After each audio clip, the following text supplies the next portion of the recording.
Hello, all.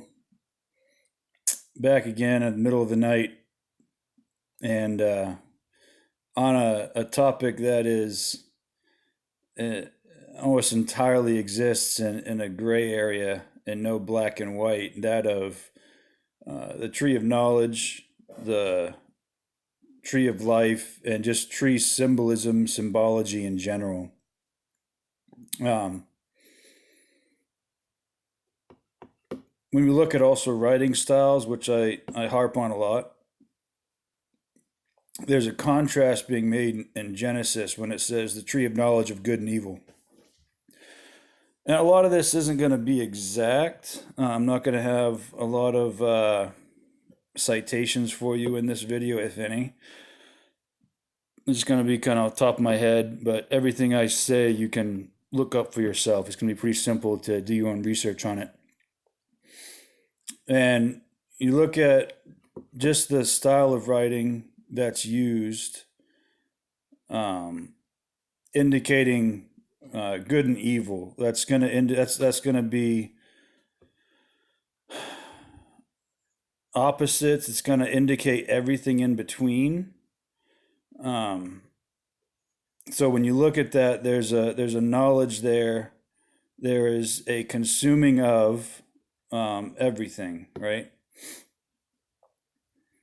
Partaking of everything, having coming to a point where, um, and biblically coming to a point of taking in stuff you're not ready for, right? It makes me think of uh, what is it, Philippians maybe,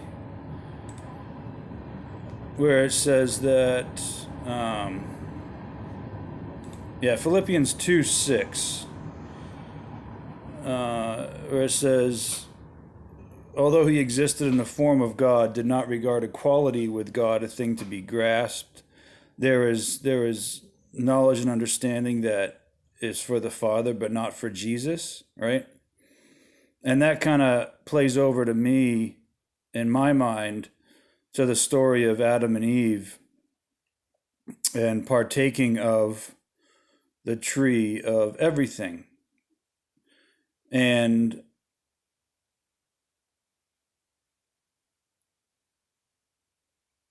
you think of children, right? You think of your children, and there's some things that you're like, hey, don't do that, and I got a good reason, but you can't fully explain it to them. Now, obviously there's repercussions if they don't listen to you, but oftentimes children are going to do their own thing and they got to learn the hard way, right? Makes me think of Adam and Eve learning the hard way versus following the wisdom of their parents, much as us children uh, do in our earthly existence. Now, what is a tree? What did a tree mean to not only the Israelites but also around the world? You're going to find a lot of symbology that a tree connects everything. You're going to, again, knowledge of good and evil. It's kind of all encompassing, right? So we look at tree symbology. You can go through many cultures throughout the world and find references to a tree connecting everything. You got you have the roots in the ground, uh, all the way reaching up into the heavens, right? So below being death and destruction, all the way to heaven, this glorious thing up in heaven, right? You also have a tree providing protection. Um, you have trees giving fruit, giving life. So then you come also to the tree of life when you go to Revelation 22, and it says those that have washed their robes in the blood of the Lamb or made them white. I think it's Revelation 22 something. And those then have access to the tree of life. Who is life biblically? It's Jesus, right? And it's through him that we attain that. Now, we look again around the world at trees in symbology, and I already referenced that. Again, middle of the night, I apologize. And you're going to see um, connections there. You go to the Celts, you go to the East, you're all going to find very similar theories behind what a tree is in symbolism. Um, let's go to Norse mythology, Vikings. You have Yggdrasil, the world tree. And that's, I mean, there's so many rabbit holes on this subject that I'm going to kind of keep it brief because if I were to try to cover everything, we would be here for hours and I would just be scratching the surface. Now, so in Norse mythology, Yggdrasil, the world tree, connects the different realms, the different worlds. Now, think about the symbology behind that. Are we talking about different planes of existence or literal worlds? I'll leave that for you to decide, right? Again, steeped in symbolism. You even have it as you have different realms. You get Jotunheim, the realm of the giants, right? But then you also have a realm that's destruction and bringing low, and that is Niflheim, right? Does that not sound a lot like Nephilim? And so the Nephilim, and biblically, would have been destruction because they are the seed of the devil, right? They're from their roots, where they come from, in separation from God biblically, would be that would have been their roots, right? The Nephilim would have been from a realm, from a source of destruction and laying low and desolation. And in Norse mythology, I'm lisping apparently, you would have the realm of Nephilim being one of hell. Now, I'm not saying that's a direct correlation, but just the names alone got me thinking a little, right? Now, so you have a tree representing the connecting everything, right? Again, from the roots going down to the deep places, up to the heavens in the lofty places, providing protection, providing life. Um, and it's really easy to research this stuff. It's not hard to go and look this up. Different kinds of trees in different parts of the world also have different meanings. But we come back to, I guess, let's go to back again to the tree of knowledge of good and evil. So some form of partaking of everything before you're ready, or doing it outside of God, right? You think of the Tower of Babel, right? Babel, I don't know how it's pronounced.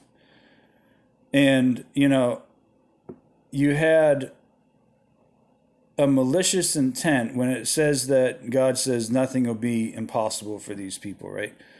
It again, it's using a phrase or a term of speaking that indicates a negative intent, but also that they partook of things they shouldn't have outside of God, and therefore it came to ill, right? It was something bad. And you kind of relate that back to Adam and Eve, and then the deception that occurred, and don't put your don't put your hand in the cookie jar, right? And that's kind of what it makes me think of. And again, fast forward to the tree of life, and you look at what is the tree of life. That's going to be having knowledge, but doing so through God, through something moral versus before you're ready, kind of like a milk versus meat approach, right? You got to learn stuff in stages. Like you can't do calculus before you do basic math, right?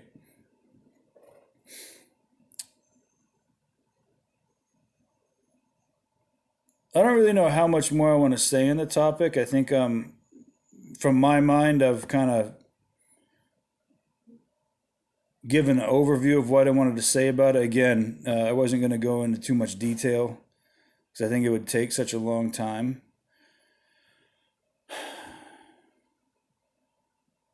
You also have the symbolism of rebirth with a tree. Think of the tree of life. There is a birth, there is a rebirth happening, being born again in Jesus. Again, wash your robes in the blood of the Lamb. That signifies rebirth. And you have access to the tree of life, right? I don't think it's literal trees. I think it's all symbology, okay? So then you look at something like the Celt mythology and how, again, it's rebirth and protection in the tree. You look at the end of the world in Norse mythology. Celtic was the last one. Norse, I'm not sure what I messed up there. I don't edit videos, so good luck following me sometimes if I say the wrong word. Just keeping it real, right? Plus, I don't know how to edit videos.